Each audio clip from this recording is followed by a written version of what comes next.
Hi, welcome to Glenohumeral Gurus, a podcast for clinicians with an interest in shoulder pathology. I'm your host, Margie Olds, and it's a pleasure for me to bring you these podcasts. The aim for the podcast is to deliver some clinically relevant content for you. I plan to interview people from all over the globe and talk to clinicians and researchers and anybody with an interest in shoulder pathology so that we can learn how to help these people better. So settle in and enjoy the podcast. To welcome Fraser Philp to Glenohumeral Gurus podcast. Fraser, welcome. I'm really looking forward to talking about some of your research. Thank you very much. Yeah, I'm really pleased to be on, and I'm sort of, you might have to rein me in a few times because I'm mindful we might go down some shoulder instability rabbit holes, but it should be a good listen. Hey, I think the rabbit holes are some of the most interesting places, aren't they? So, yeah, no, I'm looking forward to that. Do you want to just introduce yourself to the listeners? Tell people your physio journey to where you are and what it is that you're doing right now? Sure. So it's a little bit convoluted, but I think there were certain phases along the way that have stood me in good stead for where I am now. And when I graduated, I went to work in an academy football setting after doing a final placement there.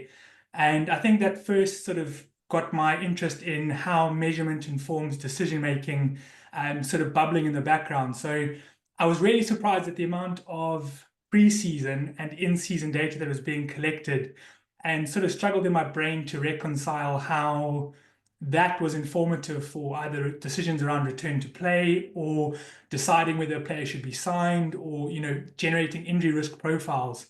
And at that time, the functional movement screen was the most commonly used test in football. And then somewhat serendipitously, someone came along and said, "Are you interested in doing a PhD?" And I was like, "Of course." And for that, I was allowed to look at the FMS in terms of what it measures, if it can predict injury, and if we can use the sort of routinely collected data to help develop some models. So I was starting to look at measurements and movements and trying to understand how you mesh those two together.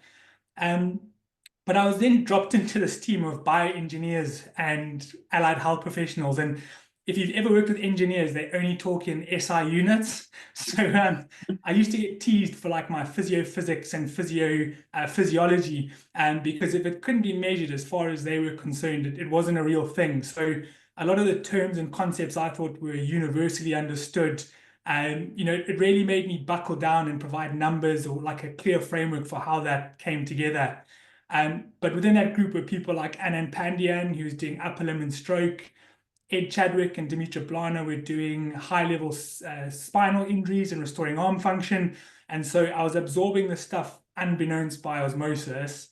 But as a part of that, had to do some training in how you use a 3D motion system, which is what then sort of put me in a gait lab with Caroline Stewart and her team.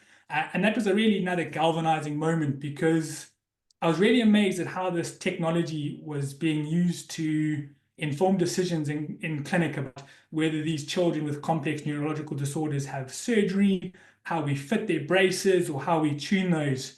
And through that, I then got involved with a society called the Clinical Movement Analysis Society of the UK and Ireland. And again, was just amazed that this sort of group of gait labs had come together, and we're really interested in the measurement. So what are we measuring? Why are we measuring? What is the uncertainty in the data, and how does that inform our decision making? And I found it to be like a really supportive environment, very scientifically robust, but also sort of uplifting. And it was quite a contrast to what I was experiencing in the sporting world, because it seemed that in the sports world, we were making mistakes that they had stopped making 10 years ago. And so that sort of brought that to the forefront. And then as I started sort of writing up the PhD and finishing some of the analysis, started to notice stuff like the lower limb models were a lot further along, a lot better developed. The upper limb wasn't quite as well. And I transitioned to working in a clinical setting and was deciding about what to do next from like a postdoctoral research point of view. And started to see a few more instability patients, and there were sort of one patient that stands out to my mind more than the others. But they were an adult that had some form of trauma, They came to see us in like an acute fracture clinic setting, had the conversation about, possibly trying to get them into more outpatient physio. They relocated by themselves, had good function, but they didn't see the value in coming for further physio because their arm was fine. And around that time, I don't think the artisan trial was out yet. So, it sort of blew my brain a little bit that they weren't coming back. But they did come back a week later. They'd had another dislocation and they'd gone back in, but again, didn't see the value in coming back to clinic. So I sort of really was counter to what I'd understood the sort of literature around instability or dislocations to be.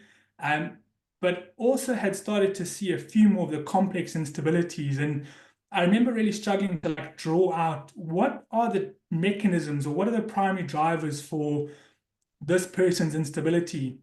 And I suppose that's where a little bit of the PhD training kicked in. And I was trying to provide some frameworks or measure, or, how do you measure this thing that's supposedly happening? But a good colleague sat me down and tried to explain to me the injury classification frameworks. And I just remember sitting there and going like, please make this make sense. There were letters and numbers and I was just like, I don't get it. I just don't get it. So it seemed like a good area. I like shoulders anyway. I like treating them clinically. And so I thought, oh, this is an area in which I could hopefully start to explore a bit more and translate. And so that's how I've ended up broadly where I am today. So some of our works included children with shoulder instability and adolescents. We've got a bit of work in a rare neuromuscular disorder called facioscapulohumeral dystrophy, who also get an instability type presentation, and then stroke patients. So that's sort of emerging and coming to the forefront now. So yeah, that's a sort of long winding trail into how I arrived at this junction. What a great journey, eh? And so that what I particularly wanted to talk to you today about, Fraser, is you've published a couple of really interesting papers that I've caught through the literature. The first one that looks at EMG analysis of, children and adolescent with instability. There's such a lot of data in that paper that I wondered if you could help me unpack it. Like I said to you before, I've read it a couple of times and still I'm like, what is going on here? So do you want to maybe introduce that paper, where the thought for it came from, and then what the key findings are and maybe some of the limitations there?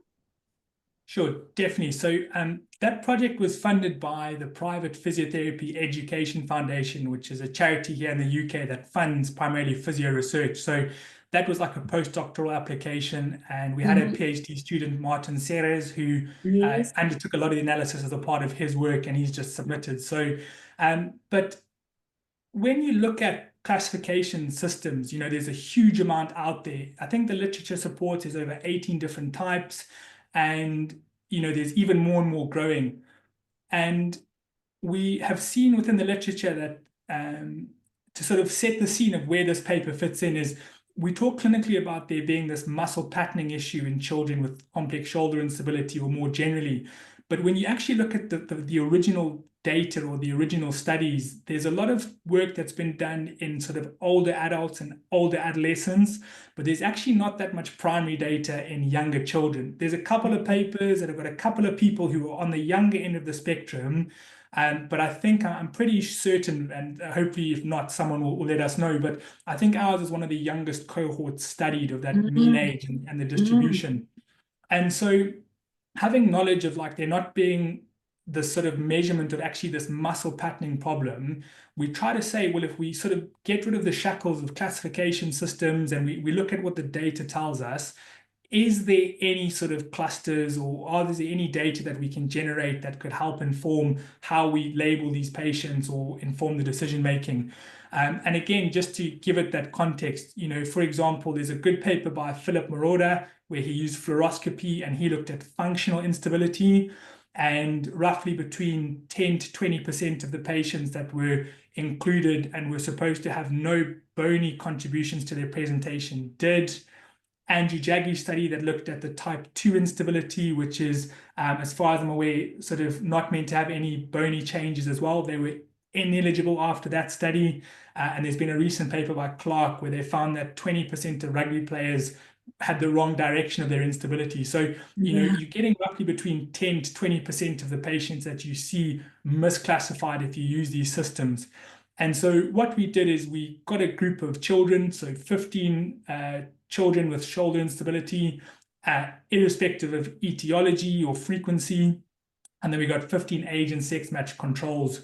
And we put some shiny markers on them, and we put some EMG on some of their muscles. And we got them into the lab, and we got them to complete a series of weighted and unweighted tasks. So they did, for example, flexion, abduction, they did hand on top of their head, and they did a sort of arm abducted to 45 degrees and externally rotating. And then they did those same movements apart from the hand on the head with a weight. So we had like a barrage of measurements for unweighted and weighted tasks. And then we basically looked at what the muscle patterns were and what the movements were. And as a part of that work, we also followed them up for a year. That's sort of work that's being written up at the moment. Right. The idea then we could look back and see which of these children in these single assessments, if there was anything that indicated increased risk of dislocation. So that's broadly what we did in the methods of the paper. Okay, and then there's some wonderful graphs through here, isn't it? I've just scrolled down to all these graphs that I'm really trying to understand then how what does it mean? There's lots of great pictures in your paper that talk, and then there's findings around AC joint and SC joint elevation. What does it mean for clinicians? Yes, I think what that paper really highlighted to us is for 7 movements, how complex is human movement. So for 7 very simple movement tasks, you have all these joints that you have to look at the movements across. And what it shows is it's really hard to sort of find a consistent pattern across all the joints and all the movements. And that is because the human upper limb is a very complex joint, and we have this redundancy problem. So we've got over 70 muscles, we've got over 34 degrees of freedom. And so there's almost like an infinite amount of ways you can complete a task. And so what the data shows you is that actually there are some differences between groups, but those differences change depending on the activity that you are doing. And the way you can see that in the graphs is you'll have, I think there's like an orange and a magenta type thing. But then at the bottom, there'll be like an orange bar graph. And what that orange bar graph tells you, it tells you where in the movement there are some statistically significant differences between the groups. So, for example, if you look at the flexion activity and you look at the sternoclavicular joint, it's pretty much solid all the way throughout that. And that means that there's a consistent difference between shoulder instability and age and sex match controls during that movement. And the sort of statistical parametric mapping is the method that we used. I can talk about that probably on another podcast because I'm mindful it's clinicians on this one. But it shows you it's a lot more intuitive than sort of normal statistics, because it shows you where in the movement that difference occurs. So say, for example, someone is lifting their arm up and that difference happened at sort of peak humeral elevation, you'll see whereabouts that happened. And the reason that statistical parametric mapping is used is previously, if you analyze someone's movement, you've got almost 100 data points, and you've got to go, where in the movement might there be a difference? And you get this what's called focus bias, where you pick a point and you test if there's a difference. Yeah. But actually, we know that biomechanical data is what's called bounded. So the previous points inform the future points, and statistical parametric mapping, or SPMM, takes that into account. So that's broadly what you can see in those graphs is from a joint point of view, the people with shoulder instability across all the different activities tended to protract and elevate the sternoclavicular joint. So you imagine them almost holding their arm forward. And then this limited how much they could sort of tilt the bottom of the inferior angle of their scapula up. And we believe that was because they were sort of constraining that joint to maximize stability. So just because if I translate that, because people obviously can't see the graph that I'm looking at here, but what we see then is consistent differences in sternoclavicular joint protraction and elevation, isn't it? Across a difference between instability, children, and like healthy normals, and then also a change by and large across AC joint tilt, you would say. And so you think your scapula is elevated and anteriorly tilted, because I sort of struggled to then think about how my sternoclavicular joint was actually moving. Do you understand? Yeah, I do. And again, this is part of the difficulty in because it's sort of a biomechanical representation. It's quite Mm, anatomically accurate. But intuitively we tend to think about the scapula and how it moves with respect to the rib cage. But actually yes, the scapula moves with respect to the sternoclavicular joint because they yes. are linked. And so if you change the position of the sternoclavicular joint, you'll modify the position of the acromioclavicular joint. Okay. But you can almost imagine, like I said, they're sort of slightly protracted and they're holding it up like if you've got a sore shoulder. And then because of that, the the rib cage and the scapula are a little bit more closely pressed together. And so the inferior angle of the scapula has not got that freedom to come up because they are linked Mhm. segments. Yeah. Okay.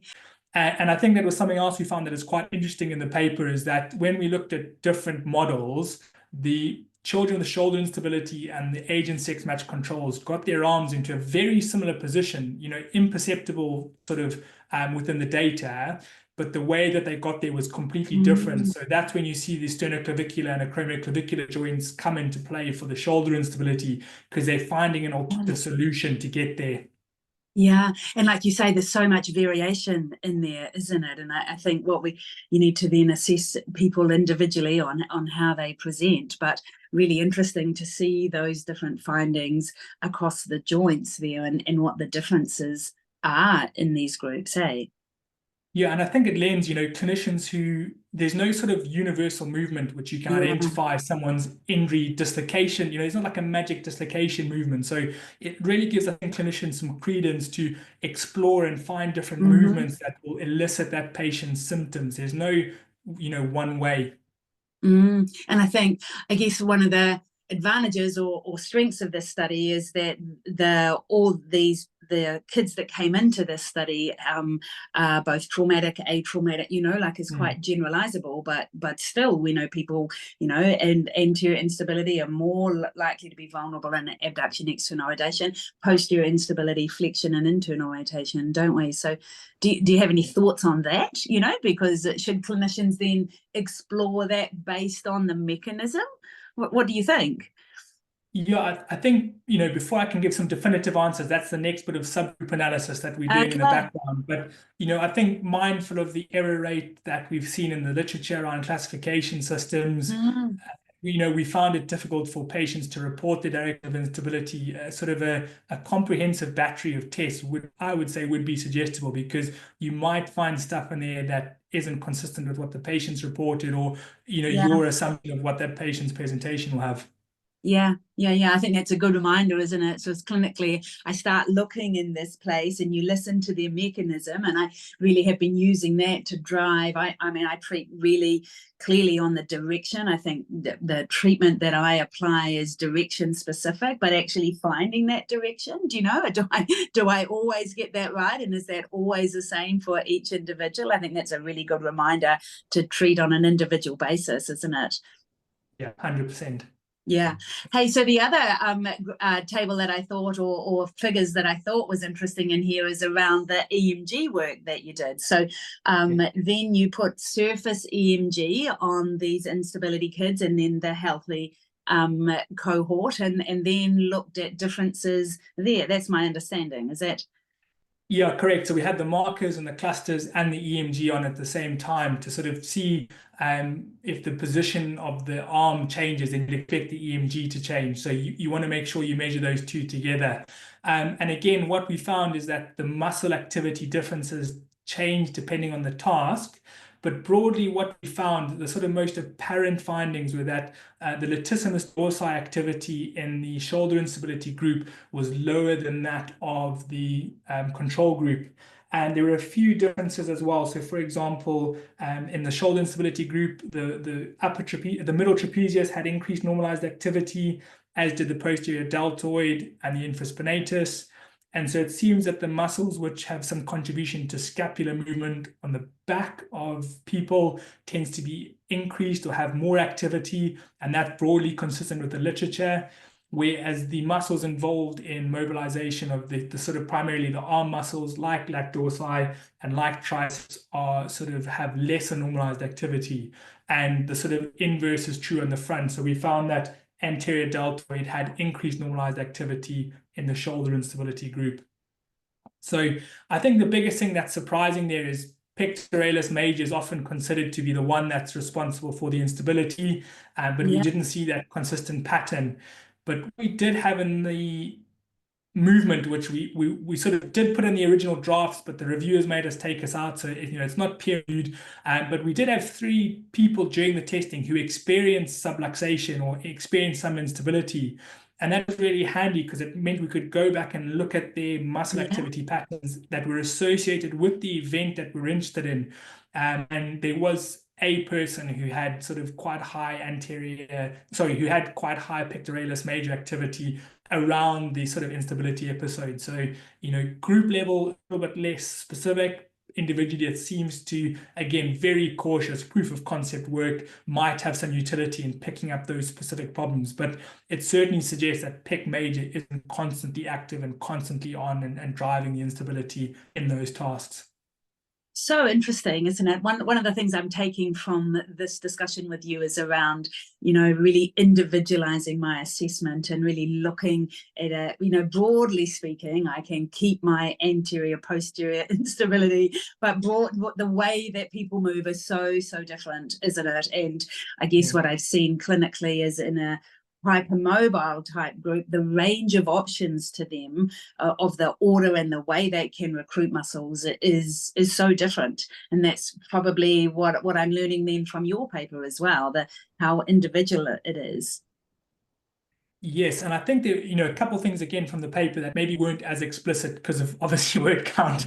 But our protocol was one where not intentionally, but they were becoming more fatigued as the protocol went on, and the Yes. weights came after the normal movement activity. So there's an element of as they did the activity, they became more fatigued. And the other thing which I found during the weighted activity tasks, there were fewer between group differences. And our sort of working hypothesis is that this is maybe why those programs which have early weight bearing or encourage sort of weight bearing or weights during those tasks are helpful for recovery, because once the stability of the joint is challenged or there's a novel movement, they might constrain so that they'll optimize stability over mobility, and that limits the amount of options that the body's got. And so once they've worked that out and sorted that out, you then start to see, for example, in the people without shoulder instability, they're much more variable because they can afford to be. And so possibly, and again, we don't have longitudinal data for this, and this is a working hypothesis, but I wonder if, the constraining might be a normal adaptation to the inherent changes in their shoulder joint. And maybe over time they will start to adopt more variable motor patterns or sort of have more variability in their arm movement. And that would be consistent with the wider motor control literature, but that's yet to be shown specifically in shoulder instability. So, there's some evidence to support the use of these early mobilization or co-contraction or constraining type exercises. Yeah, so actually one of the problems is the lack of variability in the instability group, isn't it, really? Yeah, and again, I think it's sort of what the paper shows is that there's no universal perfect movement that we should be getting these patients to try and Achieve. achieve. It's a case of they are going through a process of learning, and I think it's a lot more complex in children who are going through adolescence, where the body's growing, the limb segments are changing, the neural development system is sort of firing. Their body is trying to find a way that they can keep their arm moving whilst maximizing some form of stability. And some people do it more successfully than others, Yeah. possibly.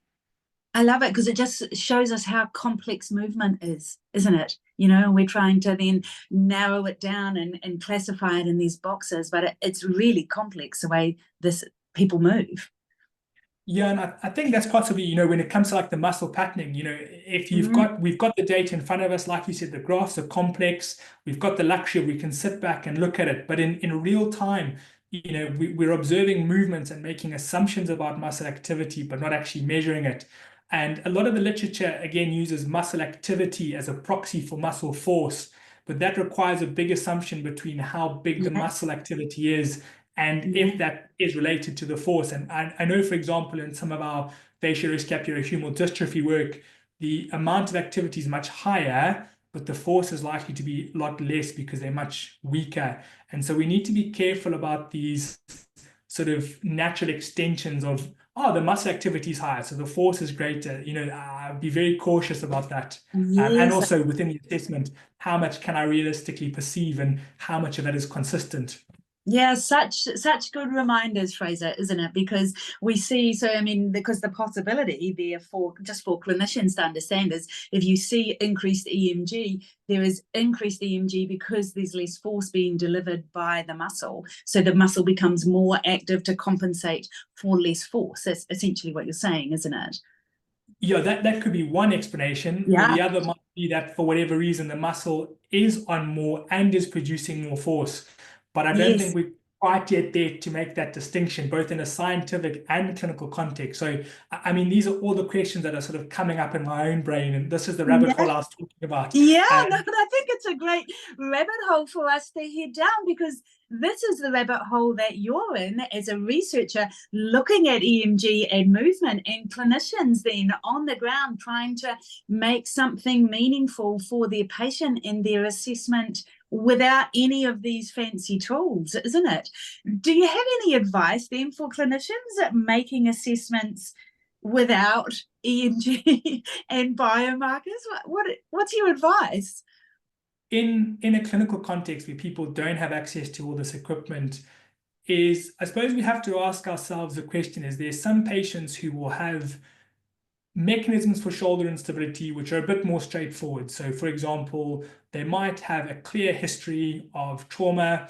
We might be able to get some information about their bony morphology from a range of scans, and we might use X-rays or CT or MRI, depending on what we want to address. But is there a group of patients who, no matter what we do, we won't be able to pick up these complex mechanisms, and we maybe need to think about a new way of delivering the service? Sort of technology is becoming more readily available. The sort of awareness of these patients is becoming more prevalent. And so whether we need to change how we assess and how we manage these patients, possibly. But I think for clinicians at the moment, the advice would be, don't overcomplicate what it is that you're seeing. I think the good rule is it's got to be pretty bond or obvious. It's got to link to the symptoms that the patient's reporting, and you've got to make some accommodation for normal variability and not try to impose these models of perfect movements or Mm, optimal ways of completing tasks. I think fundamentally as physios, what we do is we provide the support, the encouragement, the education, and whether it's biofeedback through sort of knowledge of result or knowledge of performance, or providing some sort of stimulus or input to their shoulder to help their body move in a way that modifies their symptoms, and I think ultimately helps them achieve the things they're interested in. yeah, that's a really good reminder. And a really nice summary that to make that relevant for clinicians. So that's great. The other paper that I wanted to talk to you about then was looking at decision making in instability. It was a qualitative study, wasn't it? It was. Yes, so what we did for that study was, again, we had some small funding, and I was mindful about the landscape around different classification systems, and I was also interested in how people were coming to diagnose patients or attribute mechanisms to them. So we Mm, did some clinical vignettes, which are like some paper patients, and those were informed by some knowledge of shoulder instability, some of the literature. And then we got patients to sit down in a group. So we went to a few centers within the UK with various levels of expertise. And basically, I think we had three cases, and the cases are meant to be purposefully ambiguous. So there's meant to be some uncertainty. And my assumption going in was that there'd be like a really clear system that people would use. They would be able to identify exactly the factors that they were talking about, or how, this causes instability and therefore I do this. But what became apparent during the discussions were that there was a lot of what we call tacit decision making. So people were making decisions but weren't exactly sure why they were making it, but they just knew that they were making that decision. And that seemed to be like common within the physiotherapy team. And I think it's important to note that we had, for example, some social scientists in the group, Alice Ford Nightingale, and we had a few computer scientists as well. And so that was really helpful because they aren't in our world, and they don't know the yeah, stuff that we know. So when the themes were coming through, it seemed, for example, that people didn't really use the classification frameworks pretty widely, But I'm also aware that there's another paper within the UK where people did use classification systems quite a lot. And so there might be a geographical difference there, which again is to be expected. We found that the decision making again was sort of not necessarily explicit, and there wasn't like a defined set of information that people were using. There was sometimes some crossover, lots of different labels. But the thing with having the computer scientists and the social scientists in was they became very aware about this negative sex bias for the female patients in the clinical vignettes.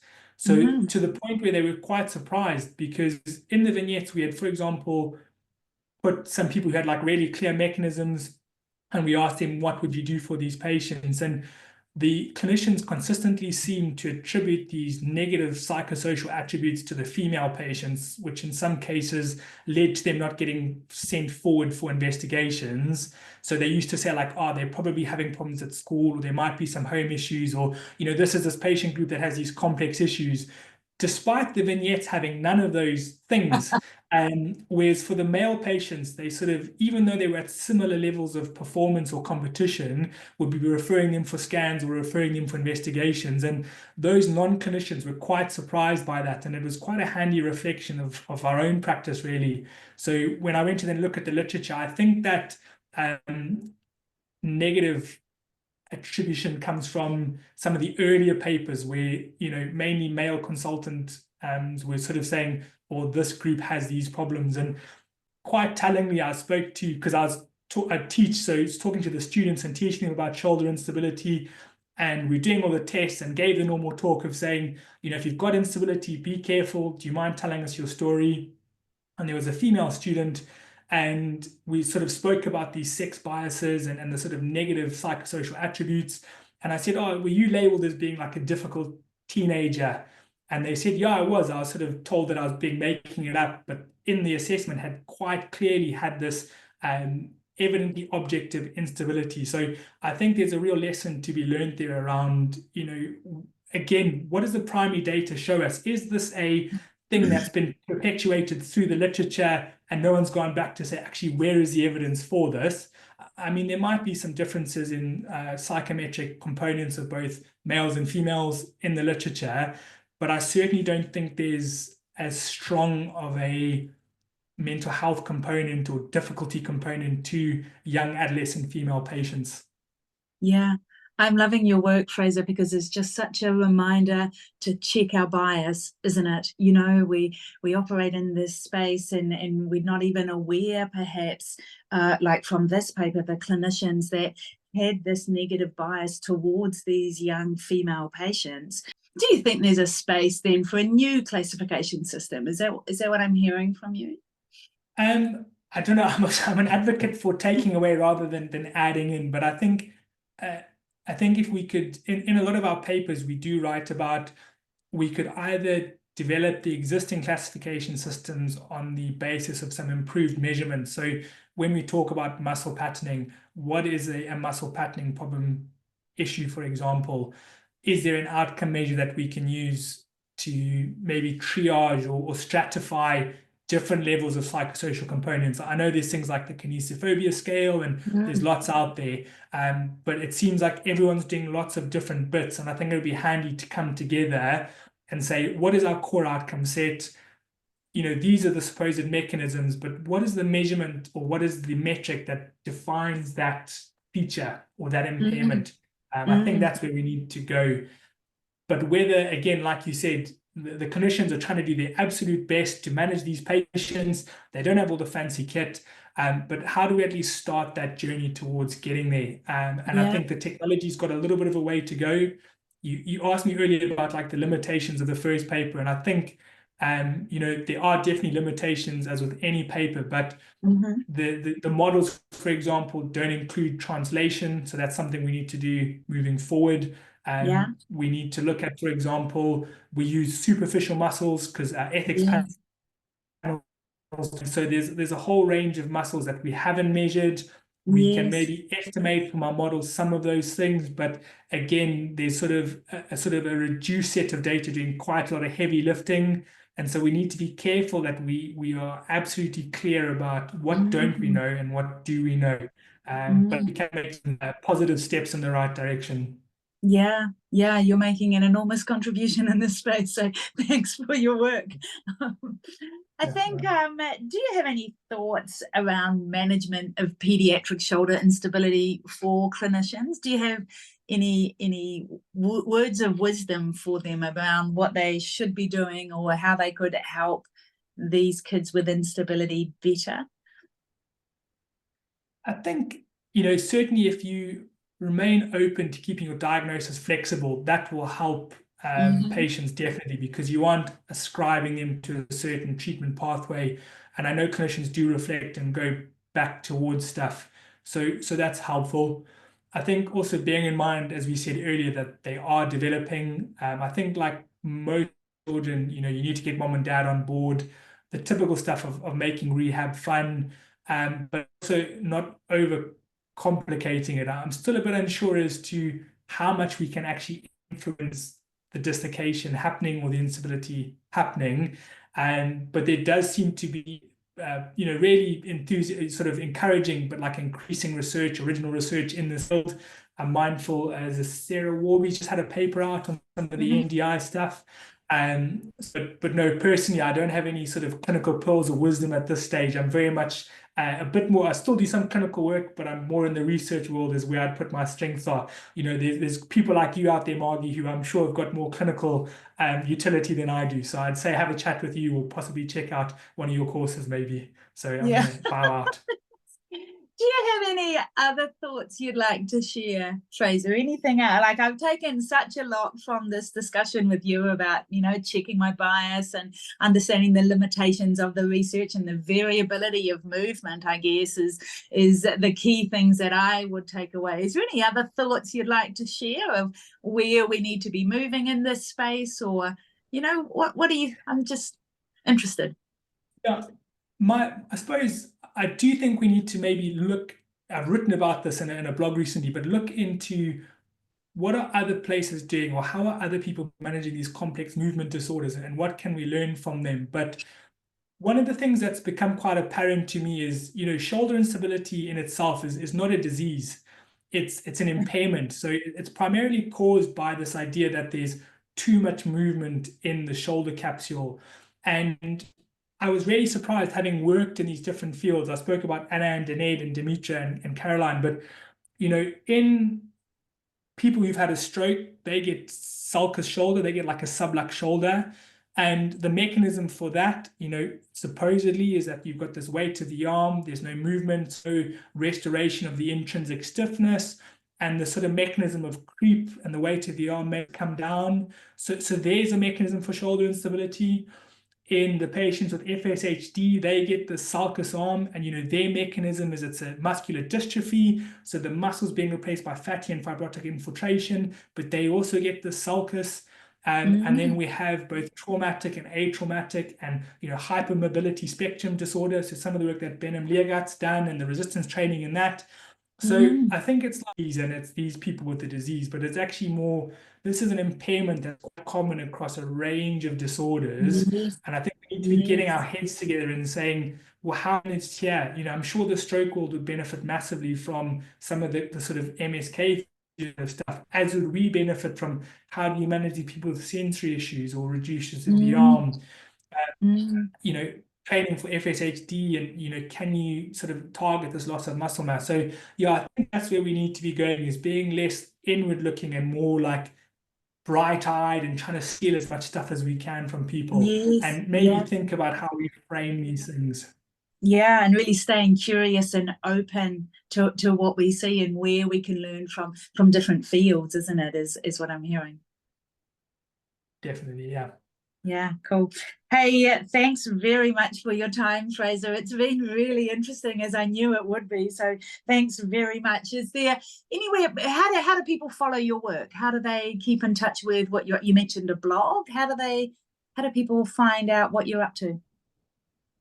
Sure. So I've got obviously a university account for the University of Liverpool. So all my publications and work and blog stuff go on Mhm. that. I am on Twitter at FDPhilp, or X as it's called now. That's broadly where I am. I'm sort of not big in the influencer online space. I rely on people such as you to sort of get my work out. But yeah, if anyone, I'm always happy to chat about shoulder instability or any clinical questions. I'm more than happy to, discuss anything shoulders. So, Yeah, cool. Hey, well, thanks very much for your time. It's been really enlightening. I've really enjoyed it. no, it's been a good chat. Thank you very much.